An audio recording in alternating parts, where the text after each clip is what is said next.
மதுரையிலே தமிழக வெற்றி கழகத்தினுடைய மாநாடு.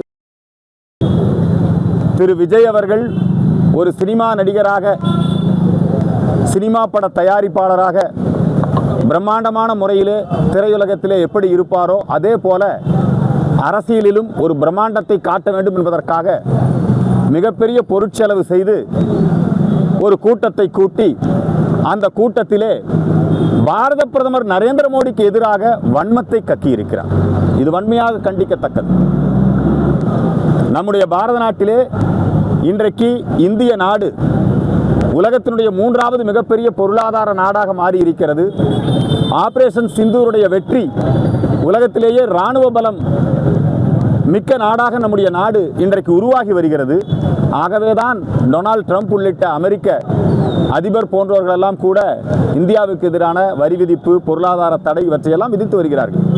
அதையெல்லாம் சமாளித்து இன்னைக்கு நம்முடைய பாரத நாட்டை ஒரு வல்லரசாக, நல்லரசாக நரேந்திர மோடி நடத்தி வருகிறார். கொஞ்சம் கூட அரசியலில் இப்போ தான் நீங்கள் வந்திருக்கீங்க.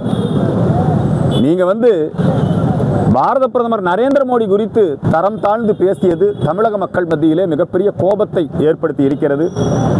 அதே போல இவர் என்ன சொல்றாருன்னா, நாங்கள் தான் ஆட்சியை பிடிப்போம், எங்களுக்கும் திமுகவுக்கும் தான் போட்டி அப்படின்னு சொல்றார்.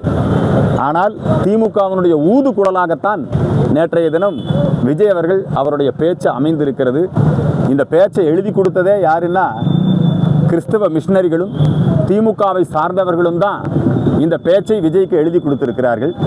அவர் எப்படி சினிமாவில் டைரக்டரும் கதைவசனகர்த்தாவும் எழுதி கொடுக்கக்கூடிய பேச்சை பேசுவாரோ அதே போல நேற்று மேடையிலே அத்தகைய பேச்சை பேசியிருக்கிறார்.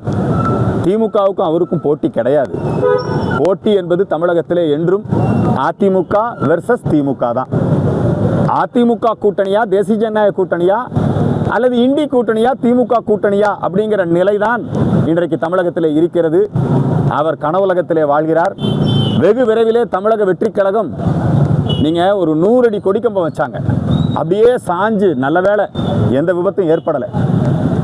அந்த மாநாடு முழுக்க முழுக்க டாஸ்மாக் கடையில் நடைபெற்ற மாநாடாகத்தான் இருக்கிறது. நாங்கள் முருகர் மாநாடு நடத்தினோம், எவ்வளவு சிறப்பாக நடந்தது, எவ்வளவு ஒழுக்கமாக நடந்தது. கற்றுக்கணும், ஆன்மீகவாதிகள் கிட்டேருந்து, இந்து சமய அமைப்புகள், ஆர்எஸ்எஸ் கிட்டேருந்து கற்றுக்கணும். நேற்று ஆர்எஸ்எஸ் ஒரு அரசியல் சார்பற்ற அமைப்பு. அந்த ஆர்எஸ்எஸ் இயக்கம் குறித்தும் விஜய்க்கெல்லாம் அதுக்கு வயசு பத்தாது, விஜய்க்கெல்லாம் அதுக்கு அரசியல் அனுபவம் பத்தாது. அவருக்கு அந்த அளவுக்கு ஆர்எஸ்எஸ் குறித்தெல்லாம் கருத்து சொல்வதன் அளவுக்கு அவருக்கு ஒன்றும் பெரிய தகுதி கிடையாது. யாரோ எழுதி கொடுத்ததை, குறிப்பாக கிறிஸ்தவ மிஷனரிகள் நீண்ட காலமாக நரேந்திர மோடி அவர்கள் மீதும் நம்முடைய ஆர்எஸ்எஸ் பேரியக்கத்தின் மீதும் மிகப்பெரிய வன்மம் வைத்திருக்கிறார்கள். இப்போ பகடைக்காயாக விஜய் அவர்களை பயன்படுத்தி இத்தகைய ஒரு வன்ம பேச்சை பேசியிருக்கிறார்கள்.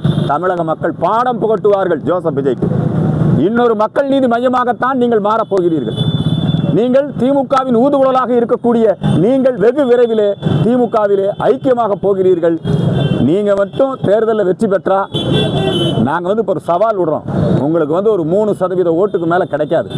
ஏன்னா இங்கே தமிழகத்தில் சினிமா மோகம் உங்கள் ரசிகர்கள், எங்கள் இளைஞர்களை நீங்கள் மடைமாற்றம் செய்து நீங்கள் தேசியத்திற்கு எதிராக நீங்கள் திசை திருப்பிக் கொண்டிருக்கிறீர்கள். உங்கள் சதித்திட்டம் பலிக்காது. இந்து மக்கள் கட்சி களத்திலே சந்திக்கும் என்பதை இந்த நேரத்திலே தெரிவித்துக் கொள்கிறேன். பிளே ஸ்டோர் மற்றும் ஆப் ஸ்டோரில் இருந்து பாலிமர் செயலியை QR கோடு மூலம் பதிவிறக்கம் செய்யுங்கள். செய்திகளை உடனுக்குடன் பெறுங்கள்.